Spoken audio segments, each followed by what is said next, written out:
waaye ndam bu njëkk la li ci des am na leneen lu des te dinañ continuer liggéey bi loolu mënaguñ ko wax pour l'instant léegi damay bàyyi maître Ciré Clédor Ly mu continuer.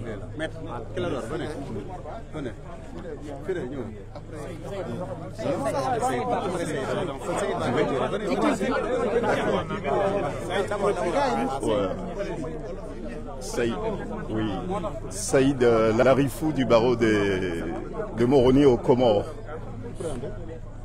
C'est une victoire, il faut la savourer. Le combat sera très long, mais nous savourons avec un immense plaisir cette première étape qui est une étape victorieuse. Dans une démocratie, il faut les institutions, mais il faut aussi des hommes courageux, solides. Et nous pouvons dire que nous avons été très très bien servis.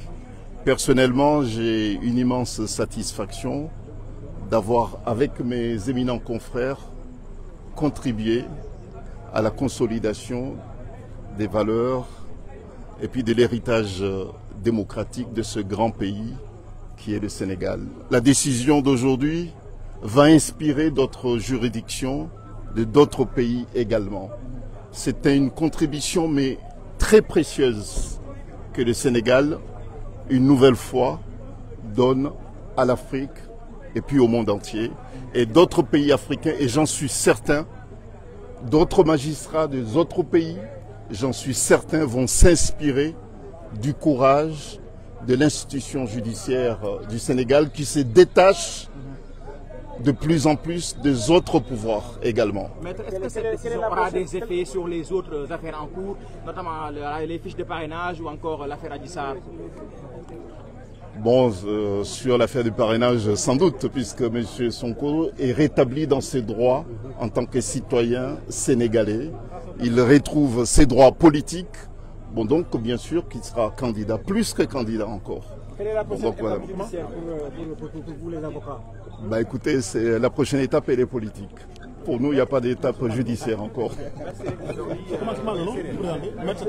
Saïd Larifou. Avocat Ousmane Sonko. Maître, vous êtes satisfait aujourd'hui? Qui vient du Comore. Je suis, il est vrai, satisfait, mais très fier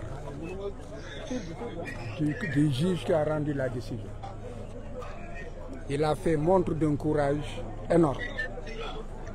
Et tout le monde a été surpris et déçu par l'attitude de l'État du Sénégal, qui, après avoir nommé un juge, propose sa récusation en pleine audience. Comment est-ce que cela a pu se faire? Est-ce que le juge a refusé de céder aux tentations? Est-ce que c'est parce que le juge n'a pas eu à donner des signes qu'il aurait peur de menaces? En tout état de cause, il y a une raison. Parce que personne ne s'y attendait, d'autant que le juge était en train de mener une audience où il était à équidistance. Il y a donc quelque chose qui s'est passé au sommet de l'État. Donc c'est une fierté. Mais ce qu'il faut surtout retenir, c'est que c'est un vent de liberté et d'indépendance qui souffle dans les rangs des magistrats. Un vent qui a débuté au nord avec l'avocat général, Marème Diop Gueye. Tout le monde a pu apprécier son courage de dire que l'État avait tort et que l'État était dans la voie de fait et que l'État était dans l'arbitraire, qu'il ne pouvait pas priver Ousmane Sonko de ses droits et que le ministère de l'Intérieur n'était pas dans le droit, qu'il était dans l'illégalité. Un acte de courage. Et maintenant, après le nord, c'est au sud, le juge de Ziguinchor. Donc le juge de Ziguinchor lui donne raison, en réalité, que tout cela relève de voie de fait et d'une forme d'exercice de la violence sur non seulement le citoyen Ousmane Sonko, mais aussi sur la population. Parce que c'est la somme des citoyens qui fait un peuple. Et Ousmane Sonko, aujourd'hui, dirige des millions de Sénégalais. En les réprimant, en lui refusant ses droits, on force le jeu démocratique et déjà, les parrainages ont commencé, la rupture de l'égalité dans la compétition est déjà rompue. Donc, ce vent de liberté inspirera d'autres juges.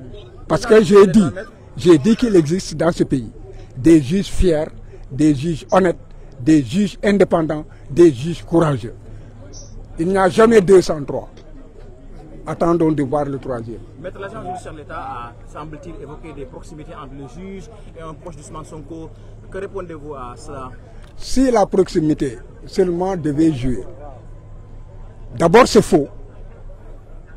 Parce que Ousmane Sonko ne connaît pas le juge ne le connaît pas. C'est une vérité. Mais l'État dit que le juge aurait un frère qui serait un collègue de Ousmane Sonko. On n'a jamais parlé, il n'y a pas de lien de subordination. Il n'existe il n'y a pas de lien de parenté. Il n'y a pas de lien d'amitié. Et il n'est pas dit que le juge connaît Ousmane Sonko. Alors, mais c'est quoi la conséquence maintenant? Est-ce que cela veut dire qu'Ousmane Sonko va être candidat? Est-ce qu'il y aura une incidence sur les autres affaires judiciaires? La candidature d'Ousmane Sonko est une exigence sociale, c'est une exigence du peuple sénégalais. Est-ce que juridiquement c'est possible maintenant? Juridiquement, Ousmane Sonko doit être candidat. Nous nous battrons et le dernier mot appartient au peuple sénégalais. On peut dire que c'est acté. À partir de la décision de Ziguinchor, dès demain, il devrait pouvoir commencer les parrainages. li ñu jàpp moom moo di que juge bi la ndaw si waxoon ci bërëb ba kawe ba Cour suprême Marème Diop Gueye dëgg ba mu fa waxoon ne jaay doole la ñu bëgg a teg Ousmane et que li ñuy def yëpp teguñu ko ci yoon que yëfu wayu yi ñuy def dañ ko war a arrêter et que ñu bàyyi Ousmane comme tous les citoyens mu retirer fiche am dégg nga mun a participer ci parrainage yi loolu la kii firndeel tey mais kii dafa gën a sori dafa nekk lii état bi def wéeru ko fenn tegu ko ci xam-xam tegu ko ci dëgg kon boog nañu dindaat Ousmane niñ ko dindee faase ko nañ ko ci delloowaat ci ni mu gën a gaawee te bu ñu jëlee ci du ñu jël benn mesure boo xam ne mun na tere Ousmane nekk ci liste yi te Ousmane bu nekkee ci liste yi day wane que ne Ousmane dégg nga candidat la à la candidature. Maître agent judiciaire de l'État nee na Sonko dafa jege mbokku kenn ci juge bi moo tax mu recusé ko. tontu naa la nee naa la ko yoon jege mooy lan waxul ne que Ousmane xam na juge bi waxul ne que Ousmane lekk naag juge bi waxul ne que aussi nan la tuddati Ousmane Sonko ak juge bi am na firnde ne que nan la tuddati jokkoo nañu comme yéeru ko fenn dañoo jafur nguur goo xam ne dafa nekk ci jeexantalam tey jii jafur nañu xamatuñu fu ñu jëm wóolootuñu kenn képp koo xam ne que xam nañ ne que kii bu ñu xëy na bu ñu jéemee ger doxul ñu xoqatal doxul bu boobaa duñ la wóolu ñàkk loolu moo tax fi mu ne xamatuñu ñoom fu ñuy jublu wante nañu xam ne que junni magistrat ngi ci dëkk bi ñoo xam ne am nañu fit bi am nañu sañ-sañ bi am nañu xam-xam bi te bu yàlla dogalee mu dox seen loxo dañu leen di gën a bottiwaat rek ci suuf. mais ban njeexital léegi la décision bi am plan judiciaire ndax Sonko. moom moo di que Ousmane Sonko dafa war a commencer ay parrainage am te it war a déposer candidature te loolu nag loolu moom mooy yoon dégg nga lii ñuy def yëpp maanaam ci xeetu noot la wante Sénégal yi yeewu nañu kenn du nangu ñu noot ñu te kenn it du nangu ñi nga xam ne dañoo jeexal ñu doon ay xong faaf dégg nga bëgg fee toog abada dayi man loolu day dàkk.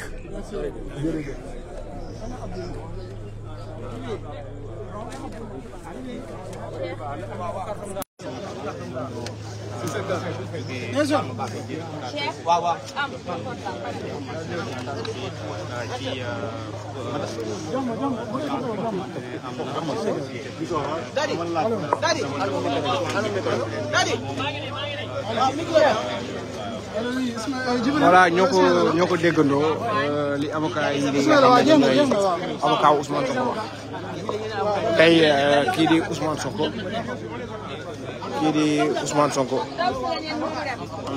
am na dëgg si ñoom.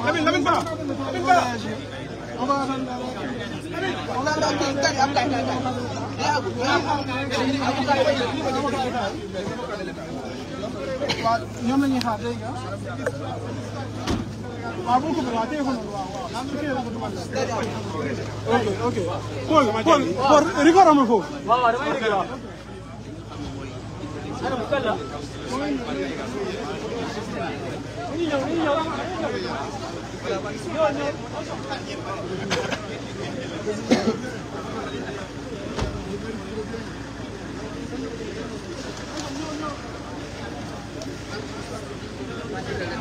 avocat yi nag jëlu ma leen de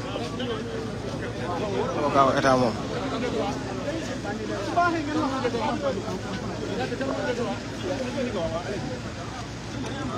li war a dem jël sax xam nga ni.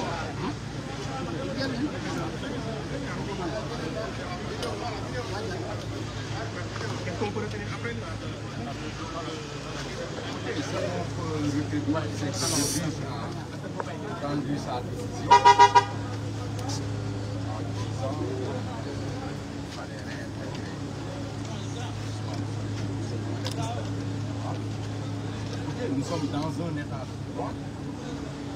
Il a rendu sa décision. Nous ne partageons pas. Dans des conditions.